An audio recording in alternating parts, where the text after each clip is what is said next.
Hello there, how you doing folks? Alright, coffee time.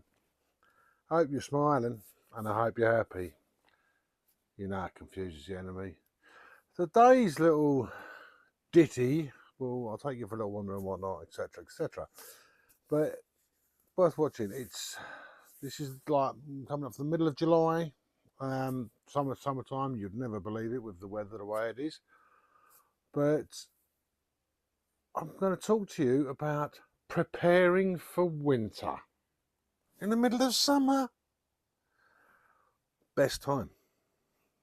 So I shall take you around and show you what I do in preparation for winter as best I can, to the best of my knowledge. No, I'm not the font of all knowledge. I have some knowledge, but not the font of all of it.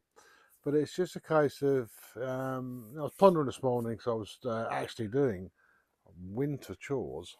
Um, and digging up some potatoes, some new spuds, and some second earlies. I've got some Zeros and some Penton Javelins. I did dig some up the other day, and homegrown produce, everybody. One, it saves you money. Two, it tastes so much better. Why aren't you doing it? But anyway, yes. So while I'm having a coffee, I'll have a quick chat, and then we'll go for a wander, and I'll show you. We'll get you up to speed a little bit with here and how in the middle of July I'm prepping for winter. Um, Trust me, it's worth it, because in those cold, dark winter days, the last thing you want to be doing is worrying about anything. And you don't really want to be going outside to have to get things, etc., etc. So if you can be prepared, you can sit in front of that, for me, my nice log burner, nice and warm, watch nature go by, and basically ready for winter. But there we have it.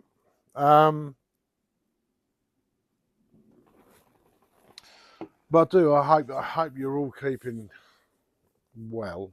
Um, Strange times we're in. The growing season is not that good this year. Admittedly, um, I haven't done as much this year as I would like to have done, but as you know, I've had my heart problems. So my health took precedence for obvious reasons. Um, and so, but I've been speaking to the lady from the shop who's an avid gardener, and I happened to be in there when there was an older gentleman that she was talking to. And after that conversation, she enlightened me, and he's one of the local people around here, lived here all his life. He grows so many different things, and he takes, a massive pride in what he grows, and his knowledge is like an encyclopedia. He goes for prize winning produce and all that sort of thing. I mean, he's a little obsessed, maybe. Each to their own. He's happy. But even he has said this year, due to the lack of sunlight primarily, but this year is a terrible year for produce. My fruit bushes have grown well, but haven't fruited so well. Um, my strawberries, I've done well with my strawberries, and I've been doing okay with my staples. As you can see above me here, the garlic's drying out quite nicely, and I started, as from the previous video, I started pulling up my onions, things like this, and winter preparation, drying them out, getting them ready to be able to store them long term. The same with the onions, and I'll show you all that in a little while, and how I, yes, store my food with what I have around me. But yeah, it's not, yeah, not the best of subjects to be talking about is winter when we're meant to be basking in glorious sunshine, and I'm basking in glorious grey clouds. It's what it is, I suppose. That's what Mother Nature does to us, and she challenges us. But anyway, we're going to finish my coffee, and we'll have a chat when we're wandering around, and I'm going to show you how, whilst there's a lot of daylight in the summer, I am preparing for those shorter days and the winter, because it comes, whether we like it or not, it turns up, and I'm always very prepared for winter time now. It didn't happen overnight. No, I wasn't ready for it for the first year. I wasn't really ready for the second year. I was pretty much ready for the third year, and I have been a little more so as we learn each year, a little more each year, and the years since then, I'm comfortably prepared for winter by the time I get to the end of August. That's my plan each year, so that when winter comes, I can sit down and I can stay indoors, out of the rain, out of the cold, and I can keep warm. Um, that's the plan of anything. Right. Anyway, folks, I'm just going to finish this, and then we'll take you for a little wander, and you can see what I'm doing and how I am preparing for winter. Catch you in a second. Apart from, look, the cutest little thing. Yeah, the cutest little thing. Yeah, well, she's a fruit bat, but she's so cute. But yeah, no, from the previous shot, I did check, and they weren't. You couldn't see them in the shop. But there's one lot, there's another lot, there's another lot of garlic just hanging up, just drying out nice and slowly, getting ready for the winter. And showing you those the last few days, kind of onions just hanging around there. But yeah, it's the time now. I mean, I do try to take summertime a little bit easy. Yeah, work quite hard through those cold of the autumn, the spring, etc., etc., to have easier days in the summer.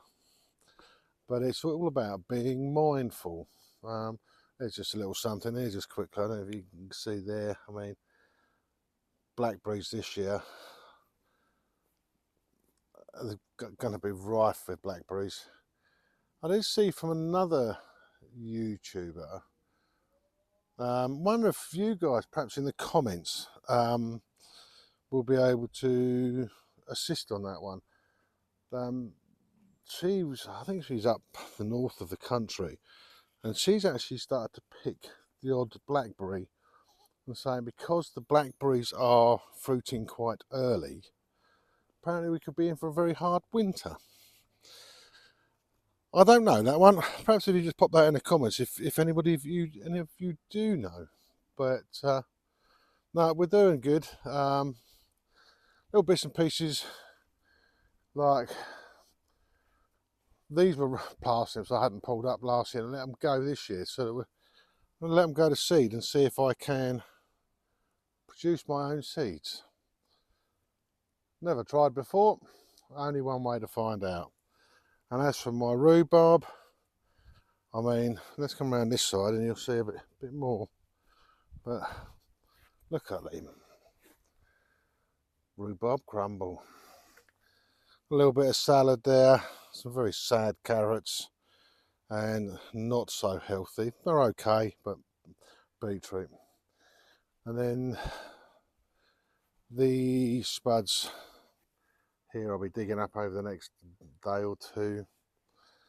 I'll be pulling up my onions because the slugs are starting to chomp away at them now, and they are pretty much ready to be pulled, I think. You know, some are going to try to seed up and whatnot. The strawberries, I mean, this is where the weather this year has been shit. The word is, that's the state of my tomato plants. I know I started them a little later this year than I would have liked to have done, health reasons, but they're just not coming to anything. And the gooseberry bush, as you can see from here up, that, especially there, as you can see, it's changing colour, new growth. It's bushed really well this year. It's concentrating on growing the bush. Very, very few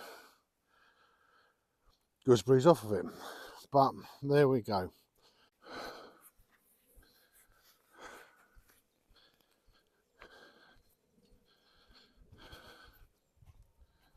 Come on, girls, you're gonna come for a walk. Good girls. Yeah. Yeah, the next can of diesel. Yeah. Good girl. Hey, and they're good girls. But yeah. Anyway, folks, as I was saying, preparing for winter.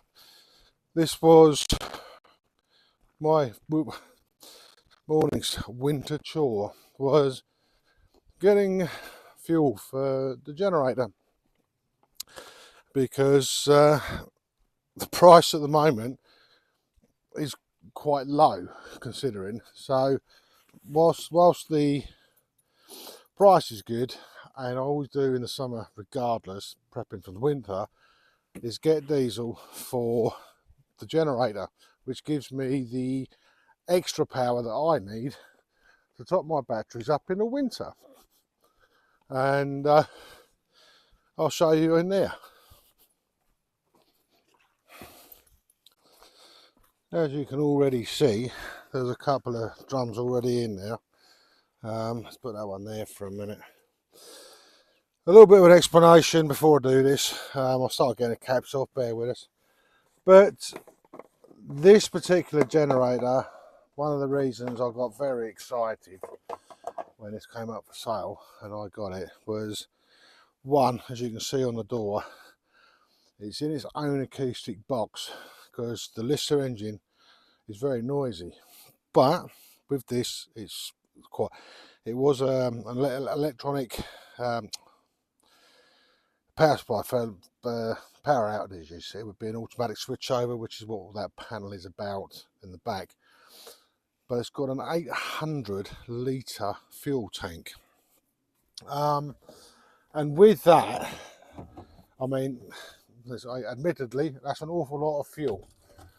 But what I do, I just sit there, and through the summer, especially when it's the price is cheaper, because I'm working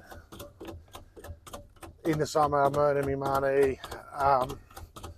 Yeah, I stock up on what is basically a bargain, as best a bargain can be with diesel. But the price is very, very good at the moment, so I've decided, right, I'm going to stock up. Once this lot's in, I shall go out tomorrow and 1, 2, 3. I've got another one which is empty and a jerry can, so I will have another 100 litres in cans, because that will be for the likes of my digger, and that. So, and I will have about 500 litres in the tank. That is a little bit more. It's about 400 litres I go through in a year. Obviously it gets used for, you know, a couple of hours every other day in the winter, and occasionally every day, because of having to top up my batteries for power, because of no sun, like today, not a lot of sun. But no, all I do is I'm topping that up whilst the price is pretty good, purely to prepare for winter. So that in the winter time, the roads could be dangerous, they could be flooded, they could be icy, and I could be low on diesel for this. That means I may not have power. So plenty of fuel, fill the tanks up and make sure that I've got enough fuel to get me through the winter. So anyway, too much noise with a hand pump. You can see that's how it goes in. It's a hand pump that pumps into the main tank, and I have then sufficient fuel for this generator to give me power through the winter. So yeah, so that's how part of the preparation for winter. That's the financial sort of preparation, trying to store sufficient fuel when you know that it's possibly going to be the cheapest it is for a long time, and hoping to save a few pennies. So, but that's so I now have, apart from nipping out and filling up those cans, which will fuel my digger as and when I need to use it, which I'll do that tomorrow. I have enough fuel for the generator and for my digger to get me right through the winter.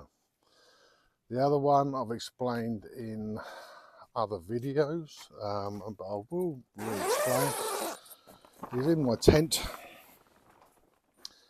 As you can see there, there's two 47 kilo propane tanks, of which I bought those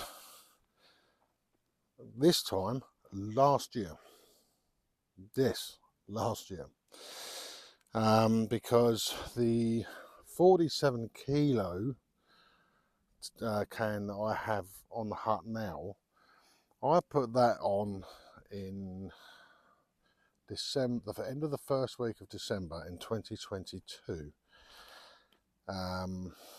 and not knowing how long that would last, and looking at Google, asking people, blah blah blah, it works out that they reckon a 47 kilo can of gas would last on average about a year. Well, that was 19 months ago. Let me just try and put you down here for a second. There we go. Yeah, that was 19 months ago. And the reason I bought the two cans was the place where I found locally. It's not local, but the deal is extremely good and the price is very, very good. Well, it was then when I bought them. And the guy would do a deal if I had two, which that worked out at that time, this time last year, that worked out to be, if a can lasted for 1 year, it equated to £1.86 a week gas cost.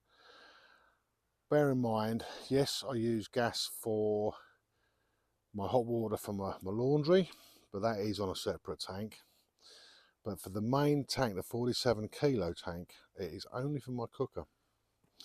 And because in the winter I use my log burner a lot because it saves on the gas, and the log burner, that's free heat. So I use that an awful lot. And in the summer, when it is shiny, yes, I tend to cook outside on a fire pit, barbecue.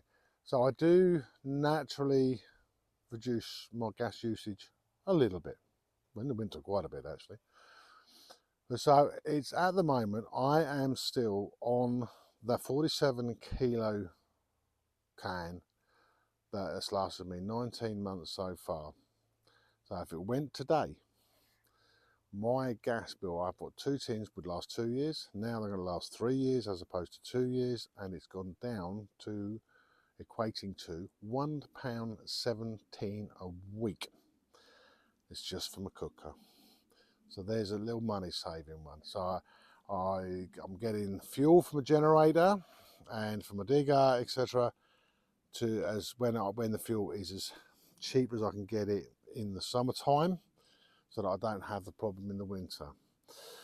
Like I did last year, I got the gas in the summertime because generally it's a little bit cheaper, not necessarily a lot, but a little bit cheaper in the summer because the demand for it maybe not quite as much. I'm not 100% sure, don't quote me on that. So, but I'm saving a little bit of money. This is how I can thrive off grid. I have to watch the money. And I now hear you say, because you've probably seen in the video, there's one car and there's a second car. That's frivolous, isn't it? It's not that bad when you consider, I've done my maths on this one. The Discovery is a faithful old truck, and it pulls my digger about, it pulls trailers if I need to take logs anywhere. It's pulled trees around here. It's a very usable vehicle, and I would be lost without it. But the everyday running of it was not cheap. Tax on that is £28.43 a month, and so at the moment it's sawned, so I don't take it on the road. But my annual mileage, because I do an awful lot of mileage when I'm working in the summer, and when I go and see my mother, when it's 250 miles to get to see my mother, that's each way.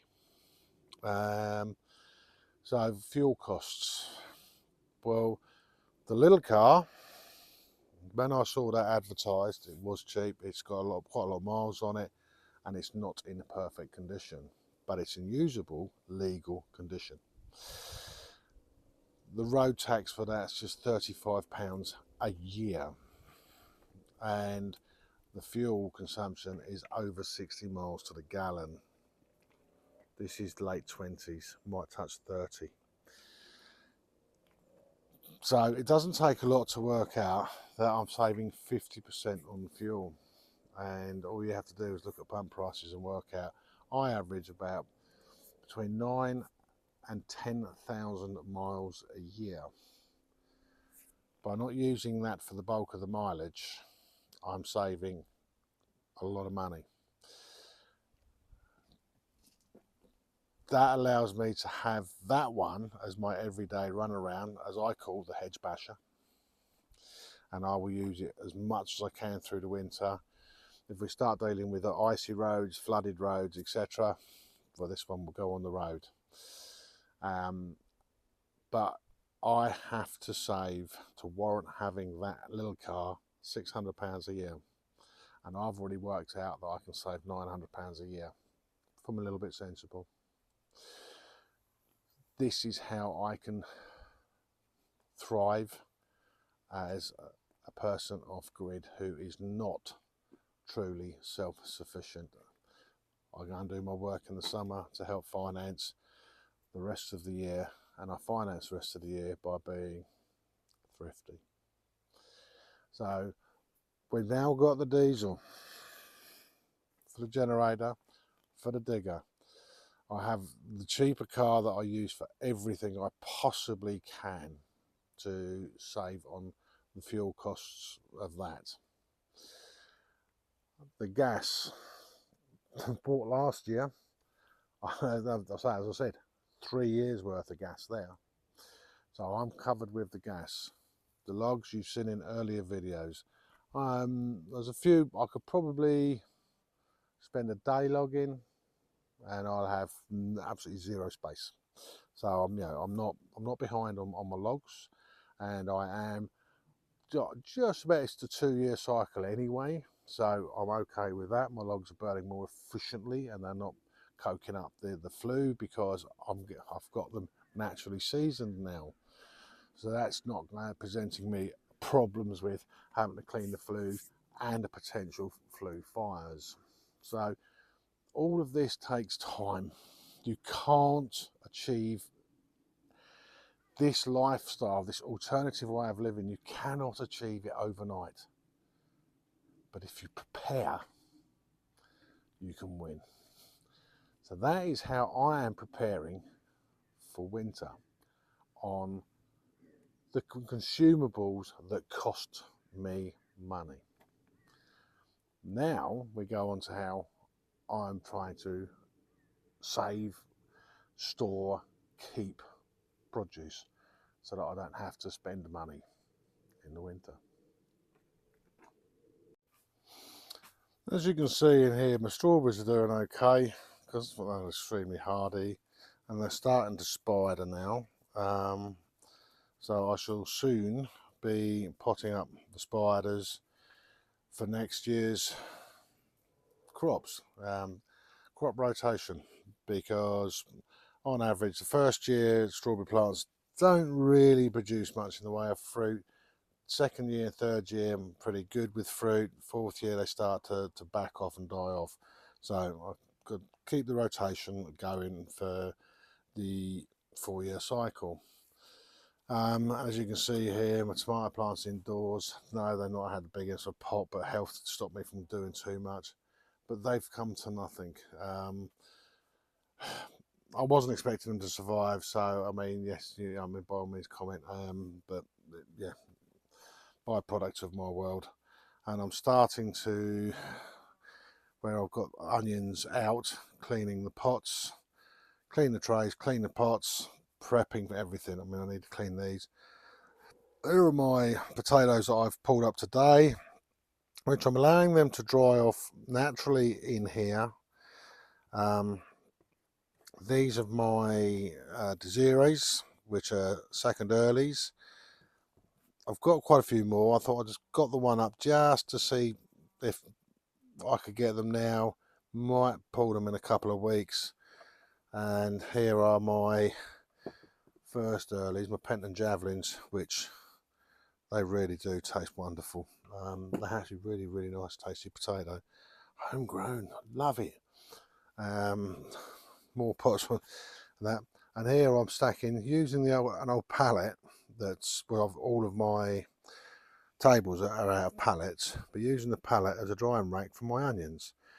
Those are the onions that were in the pots there. So I'm just letting those dry out, and once everything's gone brown under there, we'll store those in the caravan, because the caravan is my winter store. Here, my Malaga melons, as you can see, they're flowering, all this, that and the other. There's no sign of fruit this year. Last year they were wonderful. This year, nothing. Some stunted peppers. Things haven't grown. The Cape gooseberries there, you can see there is some fruits, but they're not really fruiting properly. The lack of sunlight, I think it is. I mean, I may be wrong. Correct me if I am wrong, because that's how we learn. And then once we've done that, I say everything goes into the caravan. That's my winter veg store.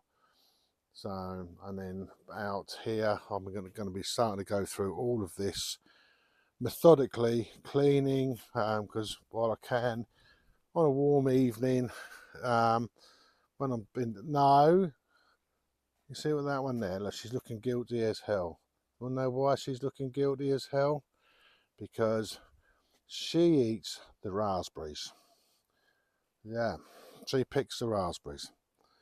But then all I do is I use the water trough to wash all the pots out, etc., so that the potential no contamination from previous crops, and that is me starting to prepare for next year, and this is only in July.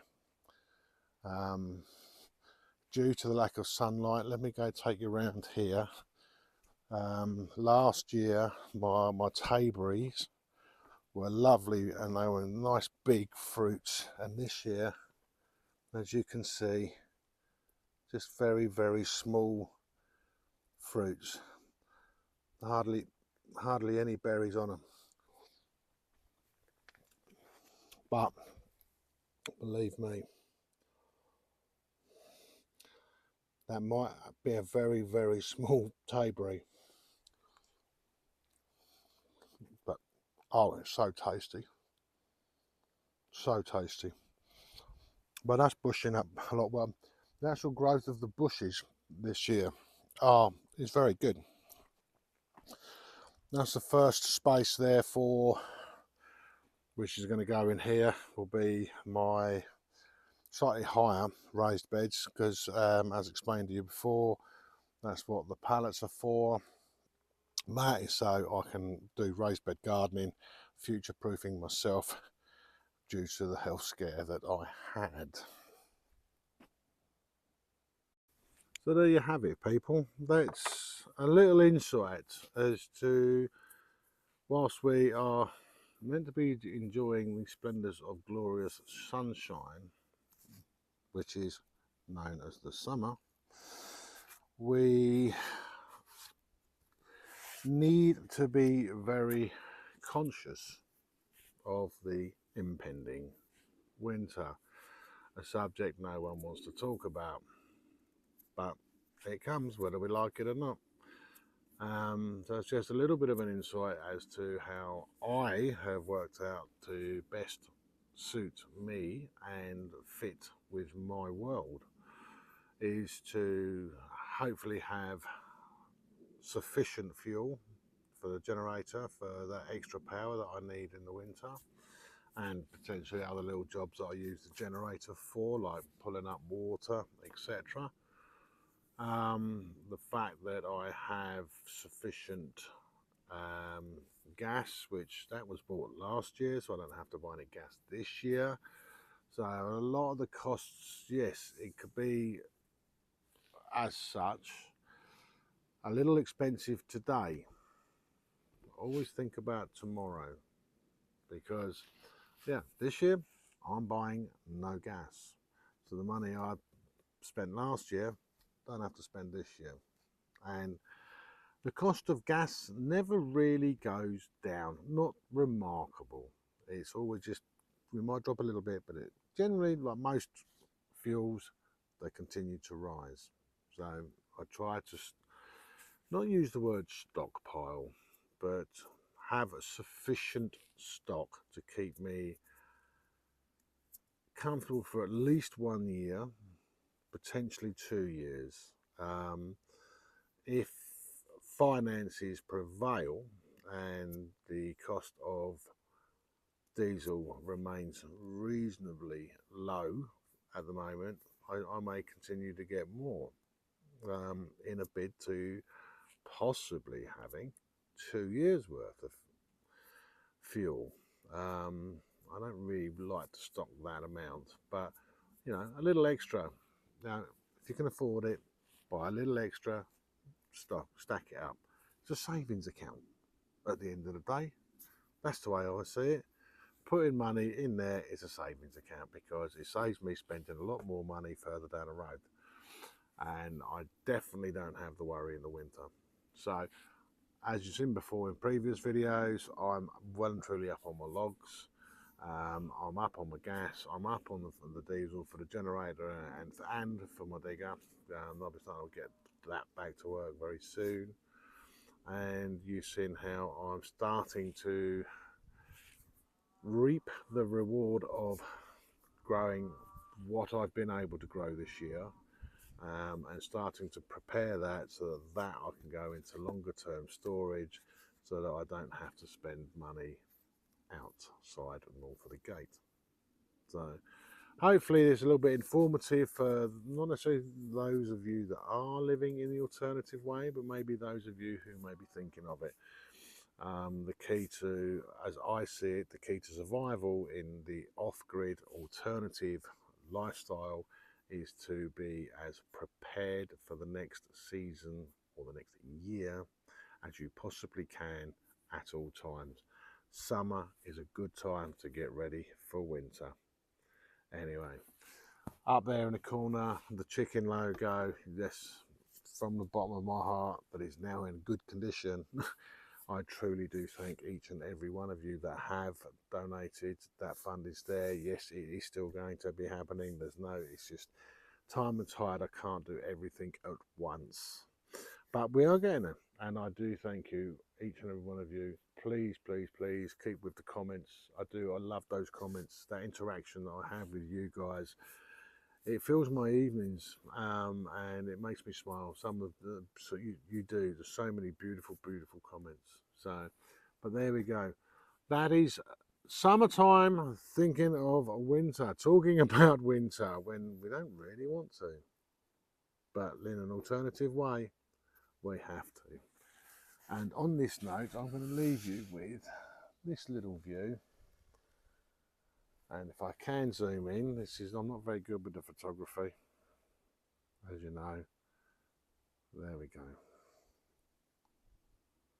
My girls. Girls!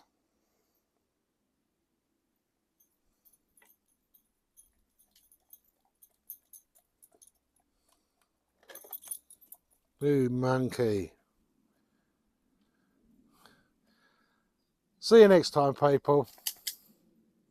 Take care. Thank you.